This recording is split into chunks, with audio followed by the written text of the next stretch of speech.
So today I'm going to wrap up chapter 11.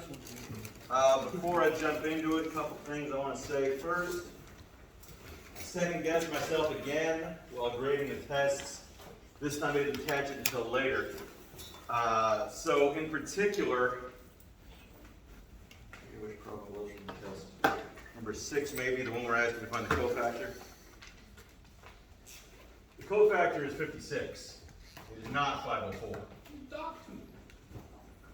So, if 56 is the answer you had and I took off points, let me see your test at the end of class and I'll fix it.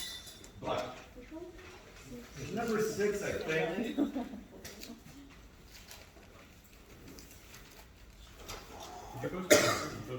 I have not yet posted.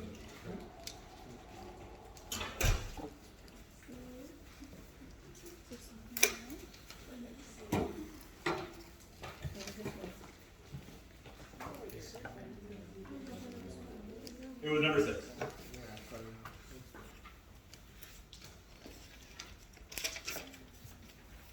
As is usually the case with these errors, I had it correct, and then after grading several tests, I start to think, wait, am I the one that's wrong? So, second guessing yourself is bad. But, other thing I want to talk about, let's see.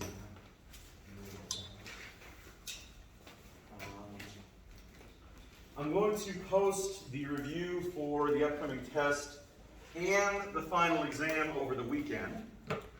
I might have those done by today, so we'll have plenty to talk about. There will be a supplemental homework assignment for Chapter 12. I'm not sure if I'll get that posted before Monday, since I'm not going to talk about Chapter 12 till Monday. There's not much point.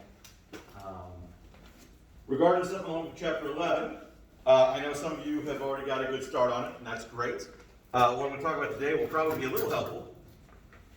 So, I guess I'll just jump right into it.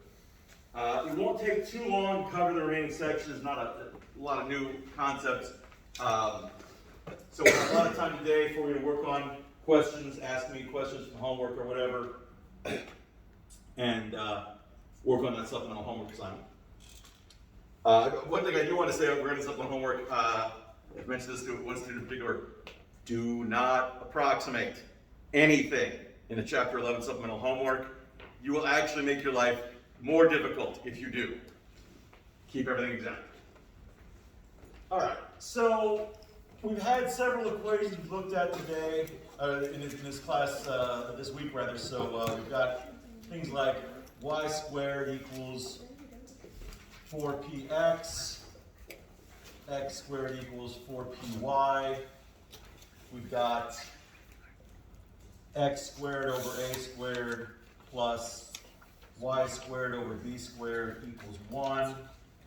We've got x squared over a squared minus y squared over b squared equals 1. And we've got y squared over a squared minus x squared over b squared equals 1. These are the conic sections. So what are these here? Parabolas. These are both parabolas. You can always distinguish a parabola if only one variable is squared, the other is not.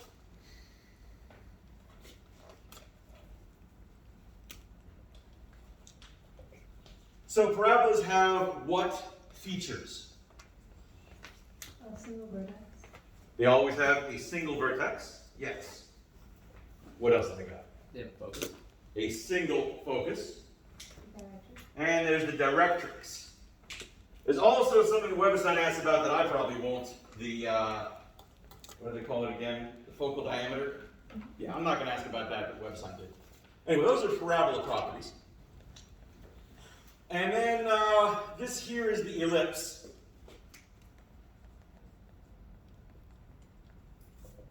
And what features does an ellipse have? It has two foci. Two foci. What else have they got?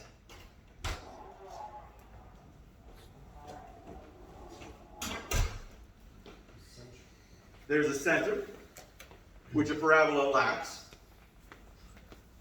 So you have two foci, you have the center. What else you got?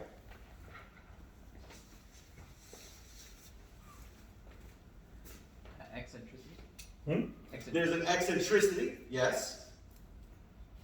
You also have vertices. How many vertices does an ellipse have? 2. 2. It's easy to get confused because it might seem like they should have 4. But only the endpoints of the major axis are vertices. The endpoints of the minor axis are not vertices on an ellipse. Speaking of which, you have the major axis, you have the minor axis. That's also an ellipse proper. And then down here we have our hyperbolas.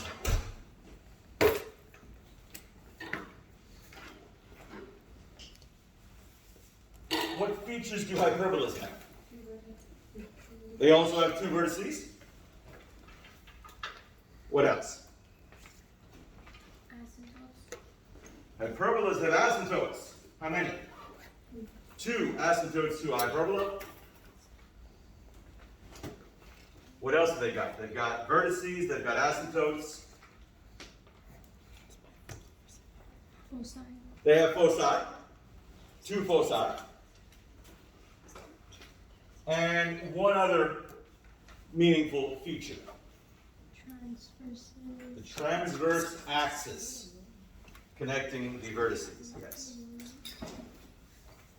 So, if you're familiar with those properties, especially if you have the formulas for how to find, where the foci are, you're fine. There's really nothing really complicated going on with these equations. However, these equations are somewhat specific. Parabolas of this form have what feature in common? Every parabola in one of these forms, there's one feature that is exactly the same on every one of these parabolas. Vertex. The vertex. What is the vertex for these parabolas? The origin. 0, 0. Both of these parabolas have a vertex at the origin. But you're no doubt aware that not all parabolas have a vertex at the origin. So, they can be moved. Likewise, what do all ellipses in this form have in common? The center at 0, 0. Center at 0, 0, and likewise hyperbolas. You don't usually refer to the center of a hyperbola, but they kind of do have one. There's a point equidistant between the vertices you can think of as the center of the hyperbola. And these hyperbolas are also centered at 0, 0. But any of them can be moved. If I give you a function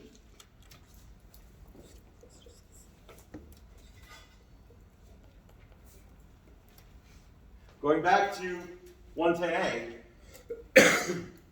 how do you move that to the left? You would add any given number of x, or you would Add it to what?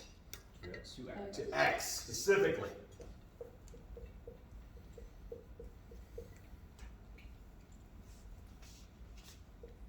This graph will be shifted h units to the left. However, since h is generic, the typical way that is written is x minus h, which is shifted h units. If h is positive, you just shift it to the right. If h is negative, you just shift it to the left. How do I move it up or down? You add to the right-hand side, outside of the parentheses. After y. That works. But it isn't going to work here, because we typically don't have y by itself. We shift it to the right or the left by modifying x directly. I want to shift up and down in the same way by modifying y directly. If I subtract k from both sides, I can say that y minus k is equal to f of x minus h. This function has been shifted k units along the y-axis and h units along the x-axis. You may recall from 110a the idea that the horizontal transformations are all backwards. That's actually not true. All transformations are backwards. When you move a transformation that's vertical over to the right-hand side, that reverses it again. It's one of those two wrongs make a right type situations. So this may seem like, oh, you add k because you're going up.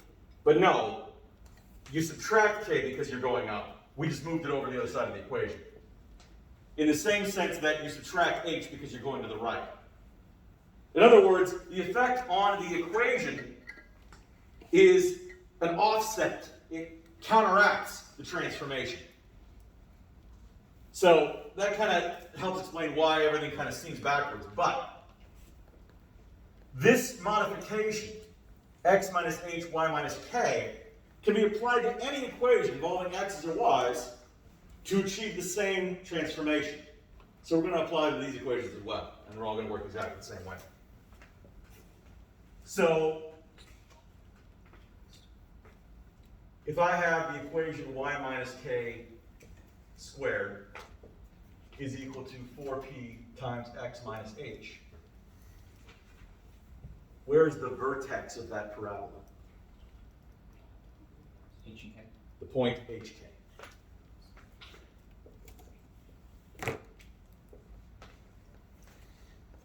The other properties are unchanged. The value of p didn't change.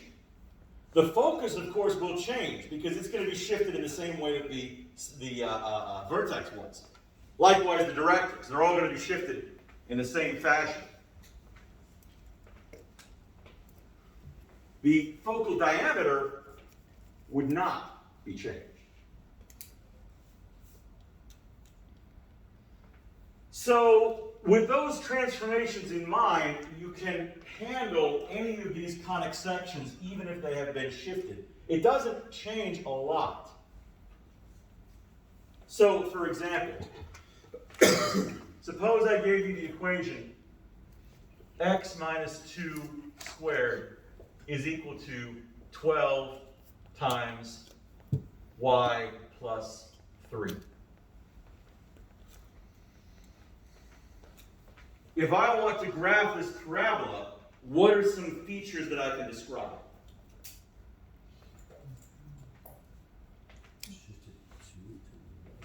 So what, in terms of the features of the parabola, where are they?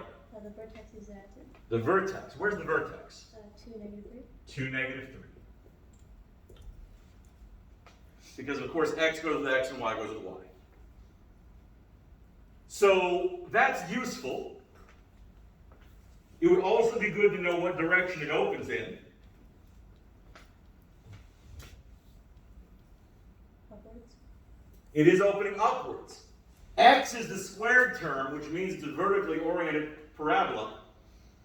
The x squared term is positive, which means it's not opening downward. So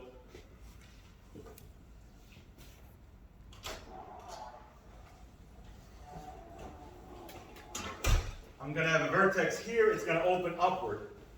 But I want to be a little bit more precise than that. The front side is 3 units above the vertex, 3 units of 2, 0. The focus is indeed at the point 2, 0. But there were a few steps that went on getting to that point. How do we find the focus of a parabola? We divide Find B. We define P. Since 4P is 12,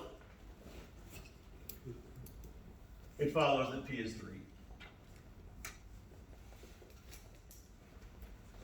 And that is going to be the gap between the vertex and the focus. The focus is in the interior of the parabola. Since the parabola is opening upward, the interior will be above the vertex. So I'm going to step up 3 units from this vertex to the point 2, 0, and that's going to be my focus. Of course, the focus isn't part of the curve, so I'm not going to make a dot there. I'm just going to X marks the spot so I know where it is. Now, for the sake of graphing, I want to describe a couple other things. Let's talk about the directrix. The directrix is going to be opposite the focus, on the other side of the vertex.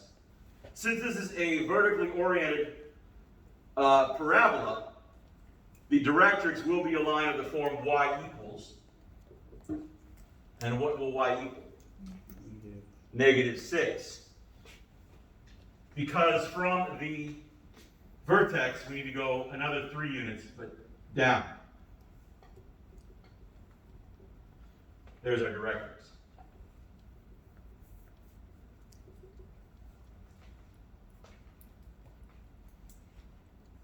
What is the axis of symmetry? X equals 2. Yeah, the axis of symmetry and the directrix are always perpendicular. So, since the directrix is the form y equals, the axis of symmetry is the form x equals. And it has to pass through the vertex and the focus, so x is going to be 2. This would be the axis of symmetry right here.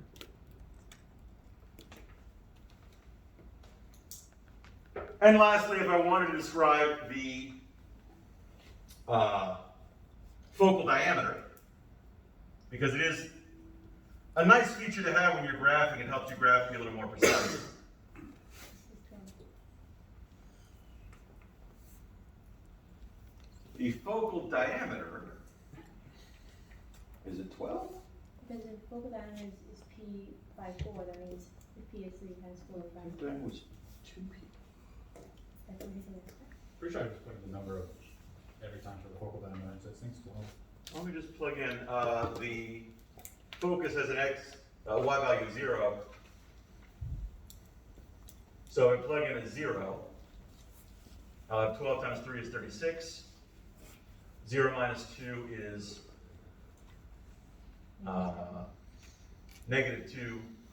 No, I'm sorry, x is 0, what am I saying? Okay. So, if x minus 2 squared is equal to 12 times 3, it follows that x minus 2 squared is equal to 36, and x minus 2 is equal to plus or minus 6. So x is going to equal to, if x is a positive 6, 8, and that's a positive over there. If it's a negative 6, negative 4. So yeah, 8, negative 4, that is the total distance across would be 12, that's correct. So, the 4p that you see here is the focal diameter after all. And that means that if I'm going 12 units across, I would go 6 units in either direction from the focus to hit the curve again.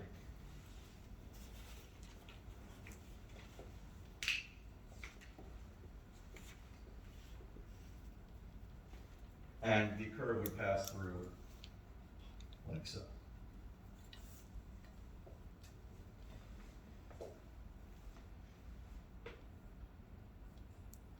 You may or may not need to do all of those features. On the test, I'll be very specific about which features I want you to demonstrate on the graph. So if I don't say mark the directrix, don't worry about it. If I don't say mark the focal diameter, don't worry about it.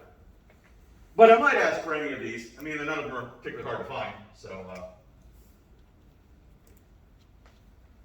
any of those features you should be able to represent on a hand-drawn graph. But as you can see, the transformation, shifting it 2 units to the right, 3 units down, had little impact on the work of constructing this graph. Basically, we had to take into account while we were describing all of these, but it was a simple matter of, well, it went 2 to the right, or it went 3 down. Really nothing else going on, and it didn't affect a lot of things. In particular, it did not affect the focal diameter. That would be the same if it hadn't been shifted.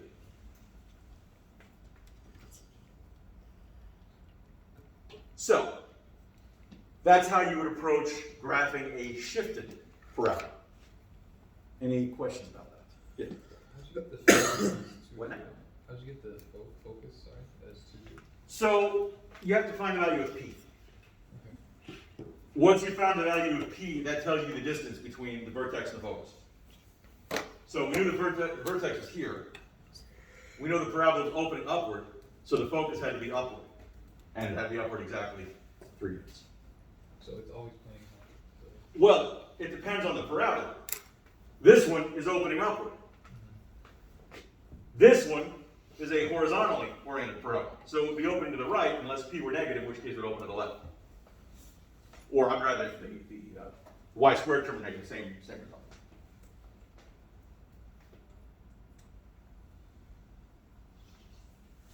So yeah, before you start graphing, it's really important that you know how the curve is oriented, because If it's oriented in the wrong direction, all of your features are going to be pointing the wrong way. Got to do that at the beginning. Mike, question? Can you explain again the x-intercepts? How you got that? These? Yeah. I didn't find them because they were x-intercepts. I found them because they were on the same level as the focus. Now the focus happened to be on the x-axis, and that's why these happen to be x-intercepts. But that wasn't what I was looking for. So the way I found them was, I found the focal diameter, which is just this coefficient here. And then I went from the focus, half of that in either direction. So it's always that coefficient outside the brackets, that's the focal diameter? Yeah, 4p.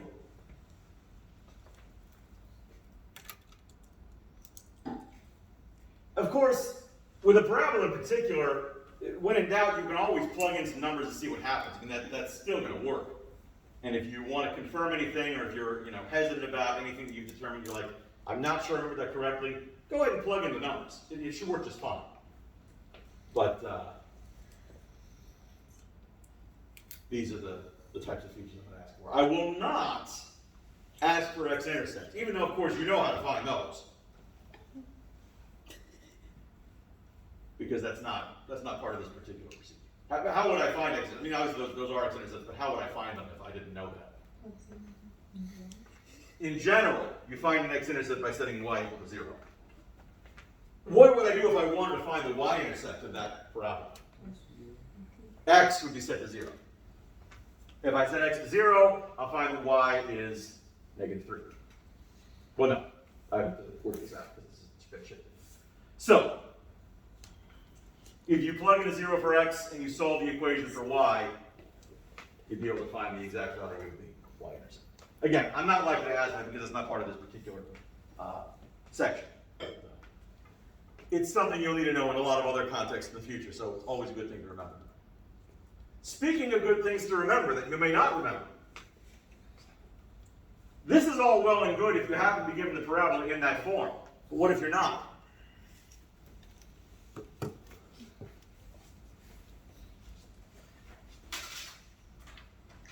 What if I tell you that y squared plus 18y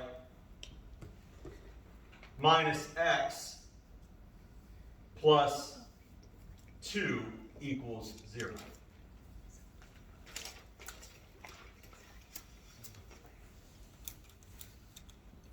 That is most assuredly a parabola. But it's not in that standard form over there. So I'm going to have to do some juggling. What will I need to do to arrive at the standard form? I'm going to need to complete the square. Now before I do that, there are a couple other things I'm going to want to do first. Subtract x and... Yeah, the x and the 2 are not going to be part of the complete square. I'll just get them out of the way and move them over to the right side. So, yeah, I'll add x and subtract 2 from both sides. And I'll have y squared plus 18y plus the secret number is equal to x minus 2, also plus the secret number. Because I'm going to have to add something to both sides to arrive at a complete square. 81 is the number I need. Why? Divide 18 by 2 and square 9. Completing the square is a process that if you haven't practiced it recently is easy to forget. This step, finding that secret number, is hard to motivate. If you don't remember the steps, it's really hard to remember, oh, I'm going to just cut it in half and square it. Yeah, because that's obviously what you would do. It's not obvious at all.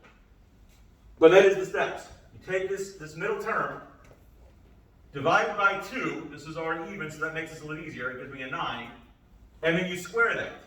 That gives me 81. And I'm going to add 81 to both sides.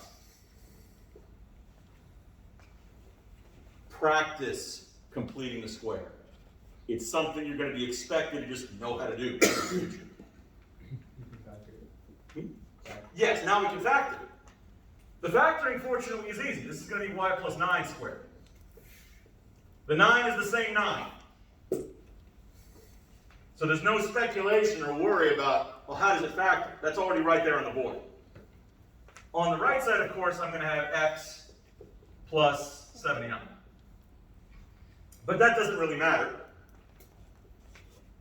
because it's now in standard form.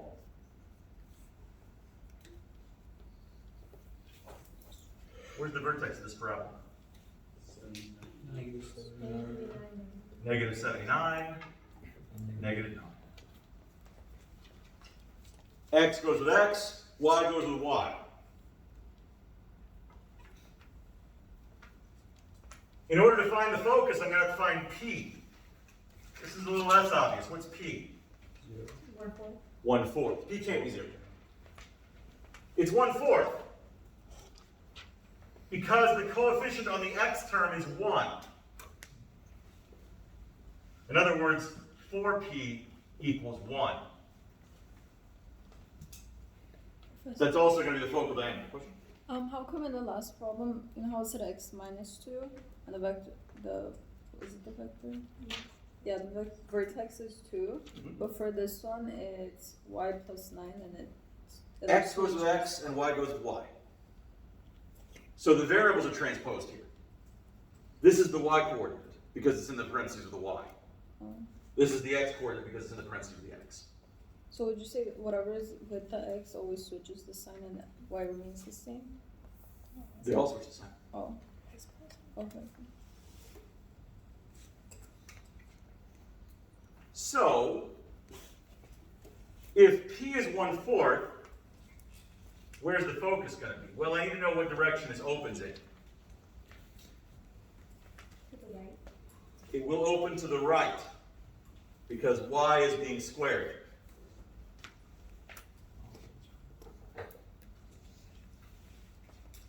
The vertex is somewhere in this vicinity.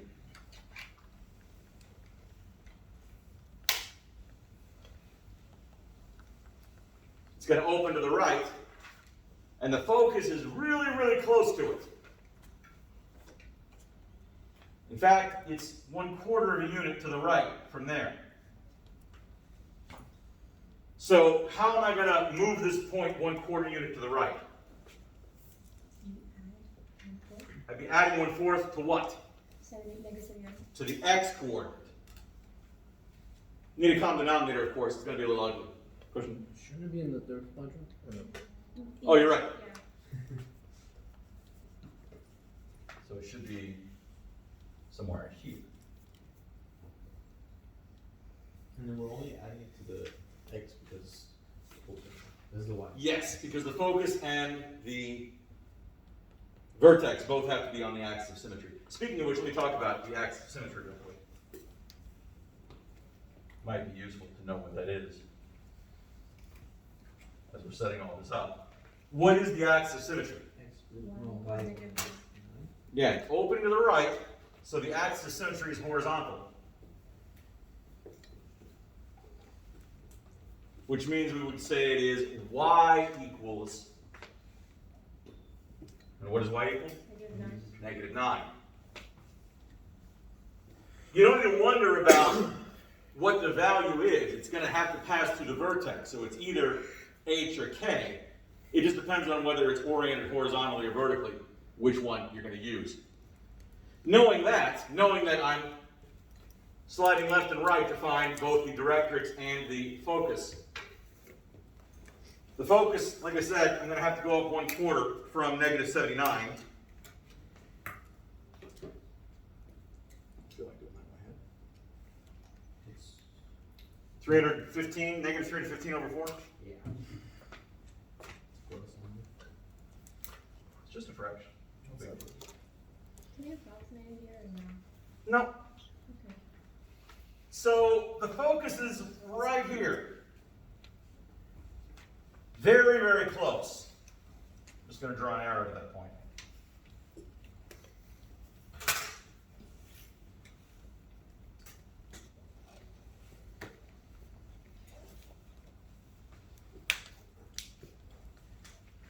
What else might I be interested in? What's the focal diameter? 1. 1.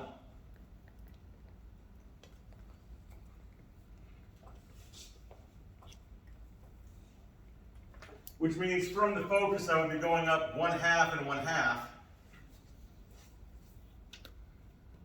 to get points that are still on the curve.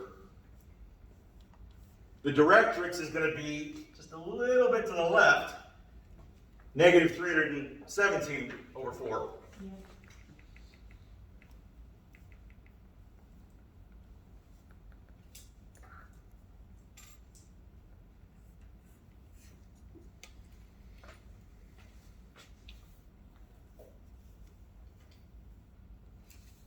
And the curve is going to go something like that.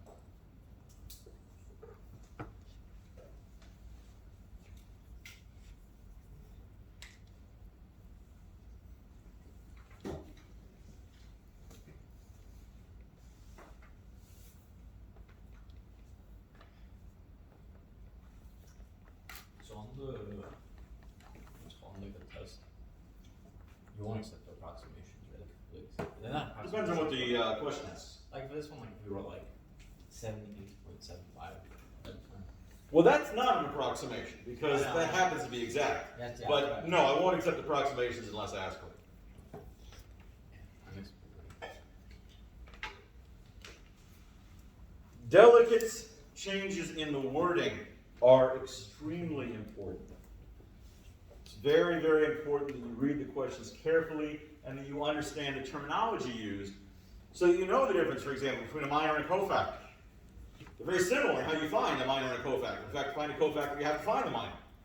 But if you don't know which is which, you won't know which one I'm asking for. So it's really important that you be familiar with the definitions of terms as well.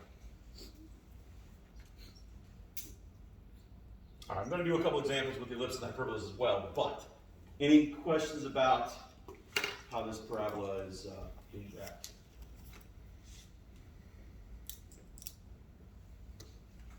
Okay. Let's look at an ellipse.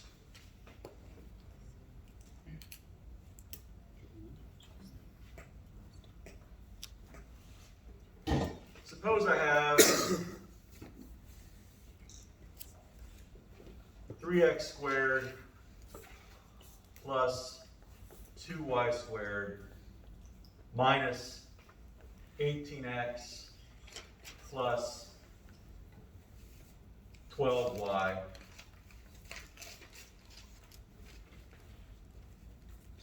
equals 0.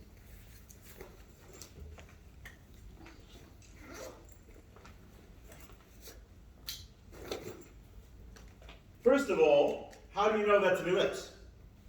These two steps. X and Y are both squared, and they carry the same sign. They're negative and positive would be hyperbola. If they were opposite signs, it would be a hyperbola. So, in order to figure out how this is graphed, I'm going to have to get into standard form. So I'm going to have to do what? Move No, like no. one of the variables to the other side. So either y or x to one side. No. They're supposed to both be on the left, so I'm going to keep them both on the left. You kind of just group the x's with the x's. Right, I can rearrange the terms. Addition is commutative. So I can say this is 3x squared minus 18x plus 2y squared plus 12y is equal to 0. Then what? Are we allowed to factor here or no? Yes, you are allowed to factor. Could we factor by grouping here and then, Oh, no, not like that. I do need to complete the square. I'm going to have to do it twice. I'm going to have to complete an x squared, I'm going to have to complete a y squared. But, what do I have to do first? Factor of x and factor of y. That's not going to give me a complete square. Factor out the constants? Are you- The coefficients are the problem. In the standard form of an ellipse, the coefficient on x is 1, coefficient on y is 1. Even more importantly, when you complete the square, if the squared term has a coefficient other than 1, that makes this very, very difficult. But fortunately, that's not hard to fix. I can just divide everything by 3. But That's not going to fix the y problem. And you divide by 2 after. Or Multiply by. I can divide by 6. Well, Well, I'm going to have these a little played with, aren't I? All right, so hang on a second. Yeah, because then your x would be. Yeah, since there are different coefficients, I'm going to need to factor out a 3 from the x terms to have x squared minus 18x plus the magic number. I'm going to have to factor out a 2 from the y terms. Oh, that should be 9 plus. Six Yeah, x. it should be 6x. And this would also be a 6y plus a different magic number equals to 0 plus both magic numbers, except, well, I'll get to that in a moment. The microphone is the same, they're both now. Not quite. Yep. Let's continue here. The magic number in here, of course, half of -6 is -3. It's important that it's negative. Don't leave that out. When you square that, you do get a 9, so I'm going to add a 9 here. Likewise, over here, I'm going to take half of 6 and get a positive 3. When I square that, I'll also get a 9, and I'm going to put a 9 in here. But, And you factor it becomes x minus 3 squared, and then. jumping ahead a little bit there, 3 times 9. I need to add on the right side as well. But add what? Yeah, Michael's got the right idea. I didn't add 9 here. 27. I added 3 times 9. I didn't add 9 here. I added 2 times 9.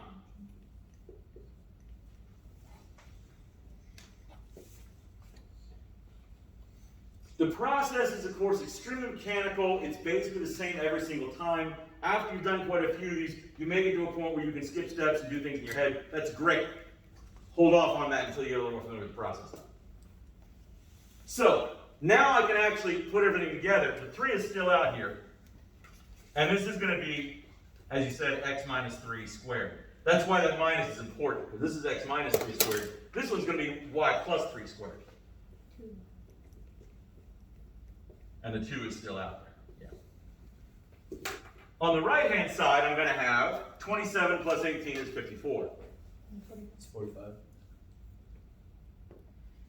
Oh, yeah, you're right. That's why you should do that there. So we're almost there.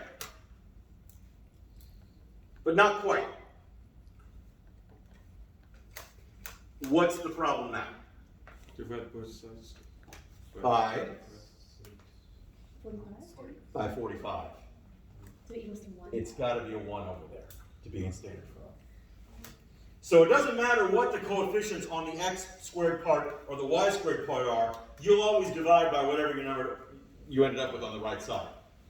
Of course, if after all this work you ended up with a negative number somehow on the right side, that would just be impossible. So don't even worry about that. But to get the 1 that we need, I'm going to divide everything by 45.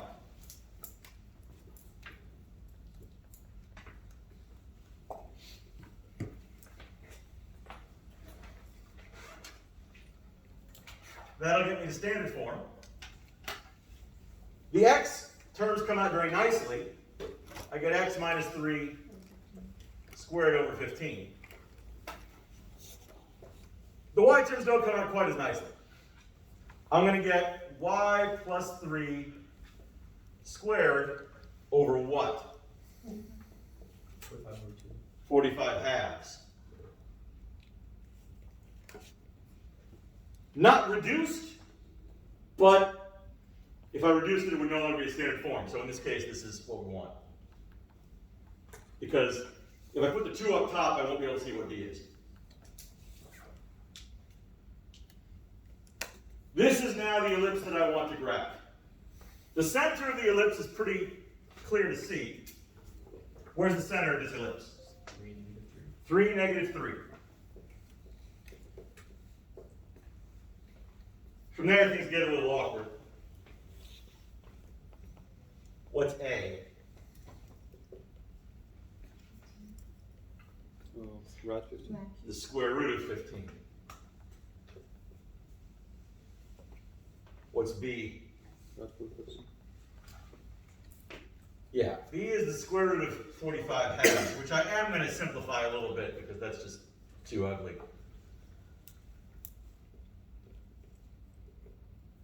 So that's equivalent to 3 square root of 5 over the square root of 2, which is equivalent to 3 square roots of 10 over 2.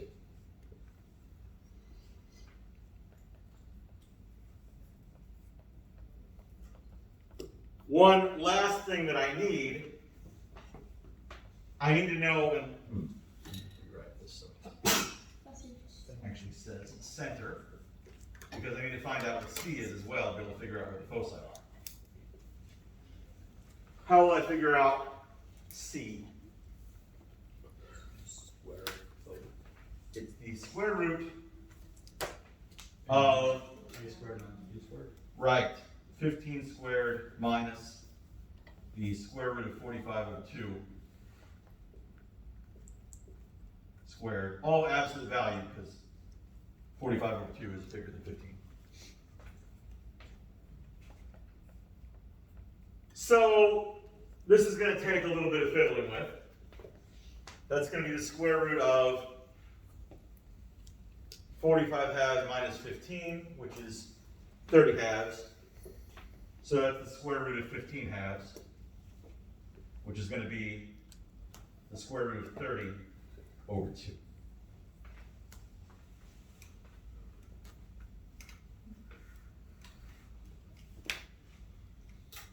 Wait, how do we do that? Well, which step are you asking?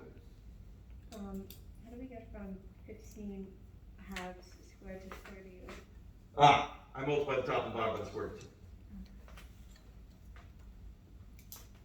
Or another way of thinking of it is I multiplied the inside by 2 over 2. Either way, same result. So,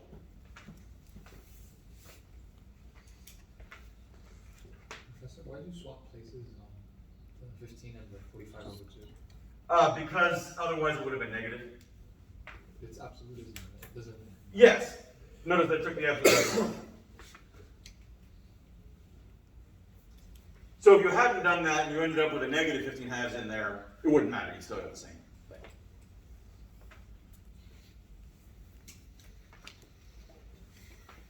All right, so we're just about ready to graph this, but let me start describing these features.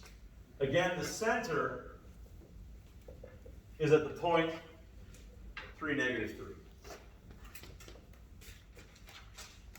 Now that I know what C is, I should be able to describe the foci.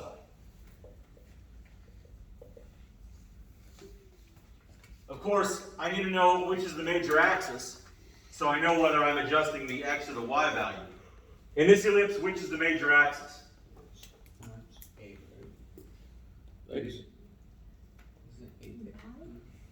The vertical axis is the major, because the denominator under the y term is 45 halves, which is bigger than 15. So this is a vertically oriented ellipse. The foci will be up and down from the center. So as the center is 3, negative 3, and C is the square root of 30 halves, the foci will be at 3, negative 3 plus the square root of 30 over 2, and 3, negative 3 minus the square root of 30 over 2.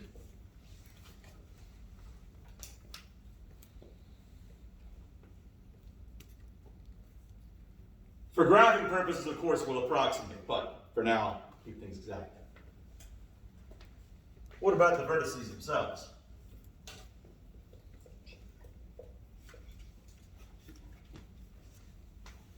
What can I say about the vertices?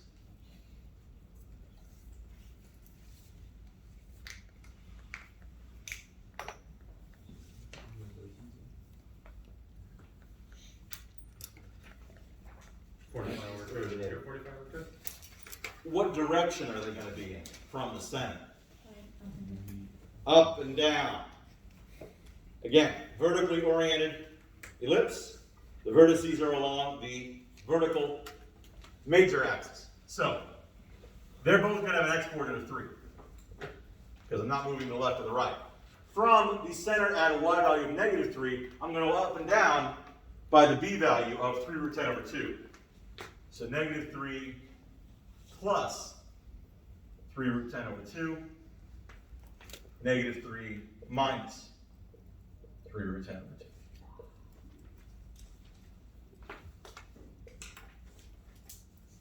Now, I have the center, I have the foci, I have the vertices. I should be able to graph this pretty well. I might want to know where the endpoints of the minor axis are.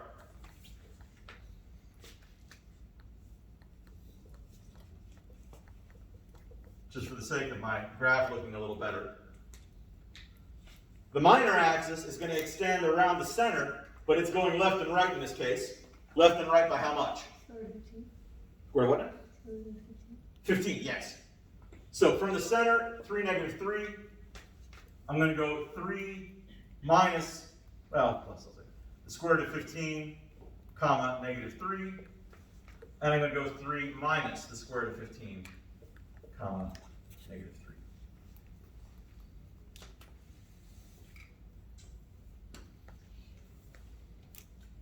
So, the ellipse is going to pass through these 4 points. It's going to be centered at this point. It'll have foci here. So, let's see. 3, negative 3. It'll be in the 4th quadrant primarily. But not entirely. We're going to go all the way around. Going to need a lot of space.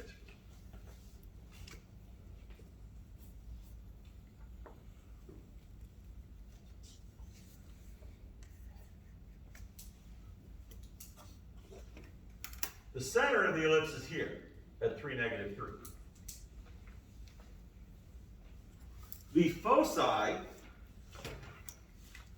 if I approximate, the upper focus, if I take negative 3 plus the square root of 30 divided by 2, I get negative 0.261. Somewhere around here. X marks the spot, upper focus. And similarly, if I approximate for the lower focus, negative 3 minus square root of 30 over 2, I get about negative 5.74.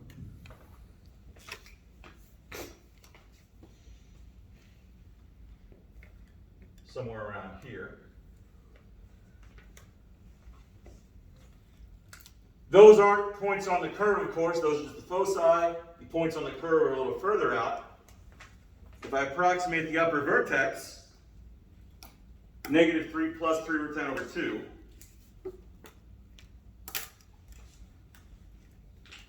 I get 1.74. Approximately here. And if I approximate the lower vertex,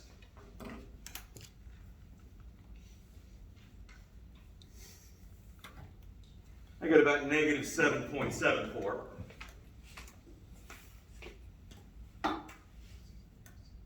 Somewhere around here. You would place the center here with an X, since it's not a point on the curve.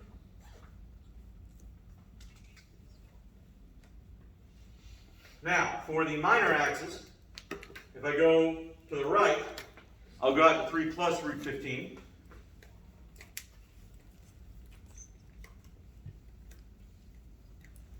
Which will be at 6.87.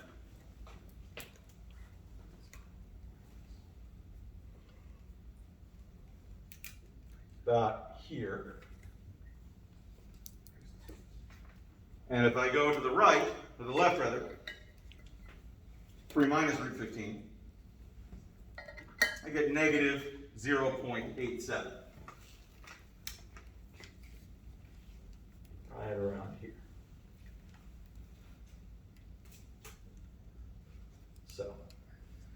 If I'd drawn this with graph paper, it probably would have looked a lot better. As you can see, my scale was pretty bad. It got scrunched on the right side and it's pretty wide on the left side. But all of the points are correctly indicated. If you were graphing this freehand, it would be a really good idea for you to mark the points on the graph. That would make it a lot easier for anyone trying to read this. So over here we have 3 plus root 15, negative 3, 3 minus root 15, negative 3. Up here, the vertices, we have 3, negative 3, plus 3 root 10 over 2. Down here, 3, negative 3, minus 3 root 10 over 2. The center is at, 3, negative 3, that's easy. And the foci, of course, we've got here. So this is the upper one at 3, negative 3, plus root 30 over 2. And down here, 3, negative 3, minus root 30 over 2. Is there anything else that I might ask for? Eccentricity. I might ask for the eccentricity. How would you find that? C over B in this case. B because the major axis was vertical. So C is root 30 over 2. B is 3 root 10 over 2.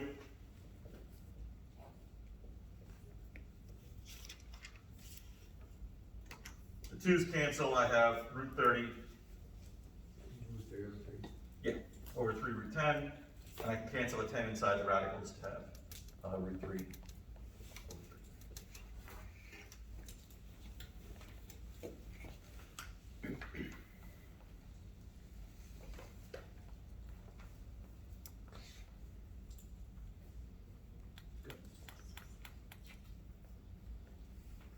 So, in terms of shifting the ellipse, the only real overhead that was additional, that we didn't deal with yesterday, was the completing the square process to get into standard form. After that, you're kind of at the mercy of what the numbers in particular are, as far as how easy it is to work with or how difficult.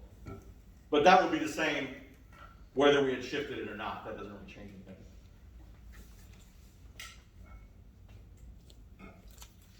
So, any questions about it? Yeah? I'm just kind of confused how you simplified the root 30 over 3 rad 10 to negative over 3. You can cancel numbers outside radicals, and likewise you can cancel numbers inside radicals.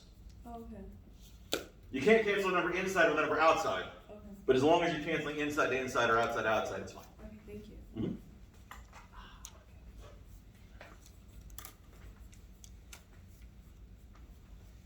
Good. Other questions?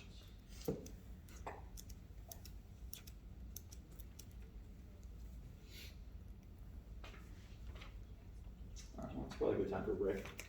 Let's take a 10-minute break, come back, and I'll do an example of an ellipse. And then I'll take questions from homework. Professor, is this for the lecture? I'm going to do one more example that technically is lecture. Yes.